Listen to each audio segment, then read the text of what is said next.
Hello friends, today our topic is constructor overloading.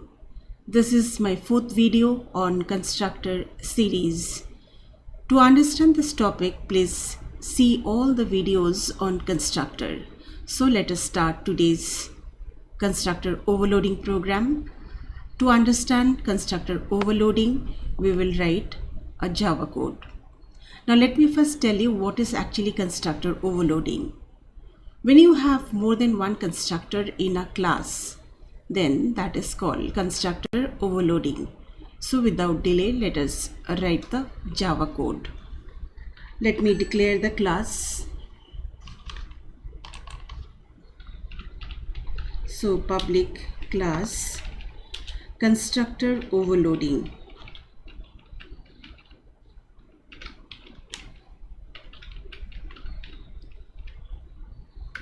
So the class has been declared. Now I'll declare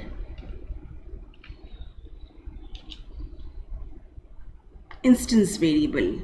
First one, let us take string data, string n. Then I'll take one integer data, int r, and I'll take double avg for storing the average. Okay, now let me write the first constructor.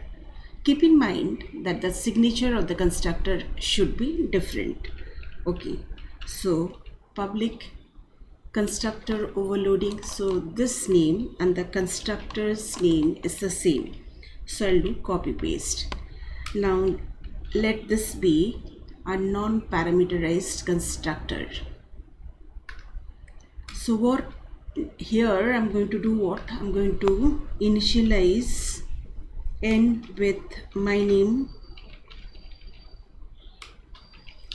r with suppose this, and avg is equal to 90.78.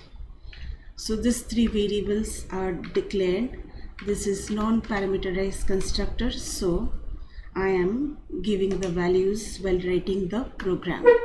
Now after this I'm going to declare another constructor. So public, again I'll do Control V.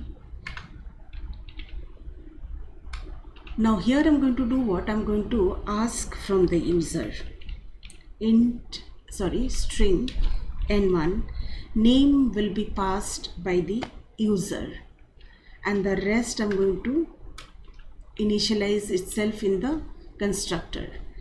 So n is equal to n1, r is equal to, let us do this time 11, and avg is equal to suppose 78.90.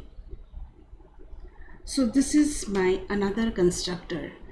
See, this signature is different. Here I have no parameter.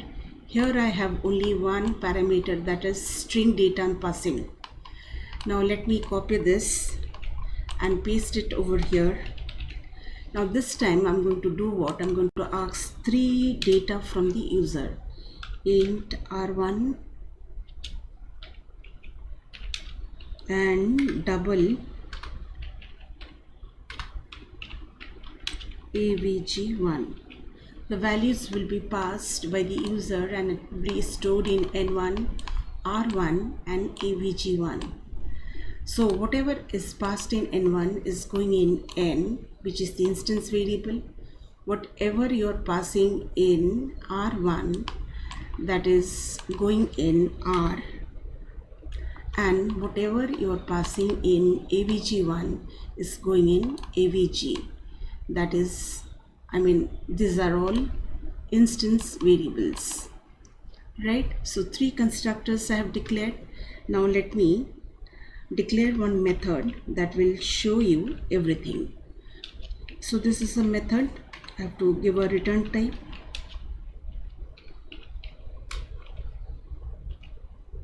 And now let me display all the data.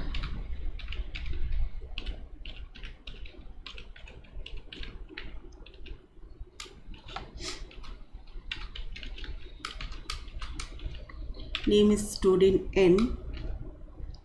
Okay, now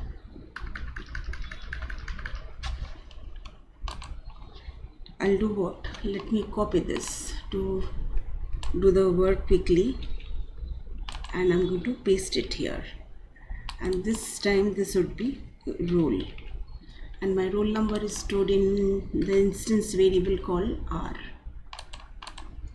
and then Control V again. Here I'm going to print the average, and average is stored in avg. So this is my method displaying the data. Now I'm going to declare or define the main method.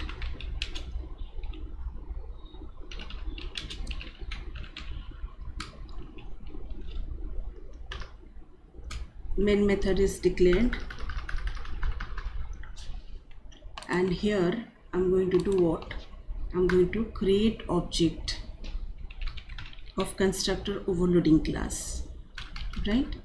So constructor overloading, let me copy this. This is a big one, so it's better to copy.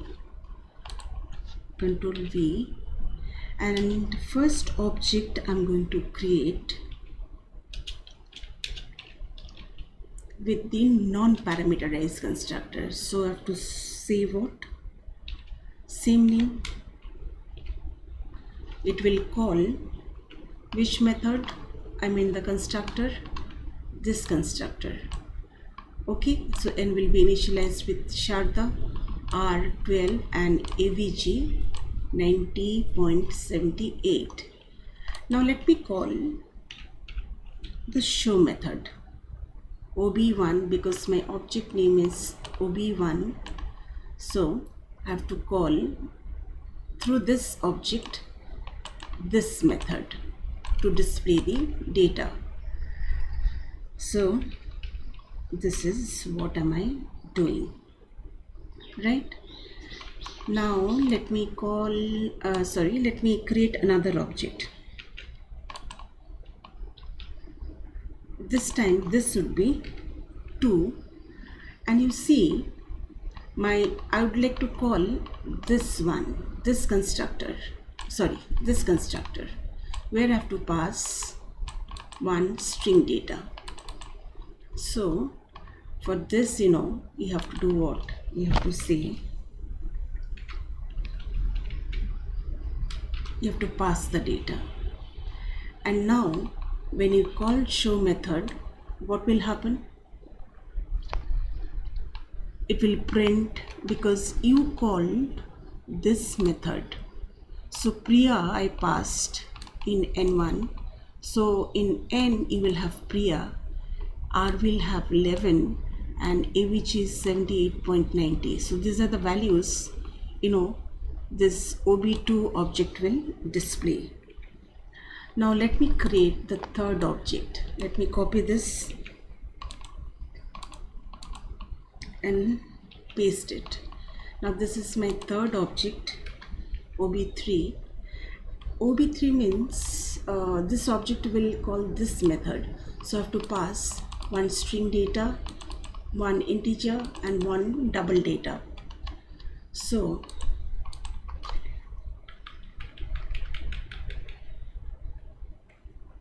I'll pass Priyadarshini. This is my the first data, comma, one roll number, let me put this, and 56.90 is my double data that I have to pass. So I have passed all the values. ob3 will be initialized with this data. Now let me call the show method with object 3 reference. After this, you close the main method and close the class. If you want to write string args here, no problem. Even if you don't give, it will not matter. So I have created 3 objects, OB1, OB2 and OB3. And now let us see the output. Compile it. So it is giving no syntax error. Let me see, go down and see the bottom part. No syntax error. I hope you can see no syntax error it is showing. That means I can close this. I'll go back here and I'm going to call the main method. So this is, as per object 1, this is the output because I initialized this way only. And this is according to object 2 and the third one is according to object 3. I hope all of you have understood what is constructor overloading. It's simply what? When you have more than one constructor in a class, then that is called constructor overloading. Thank you so much for watching this video. Keep watching and keep learning. And of course, do subscribe my channel for all the latest videos. Thank you so much.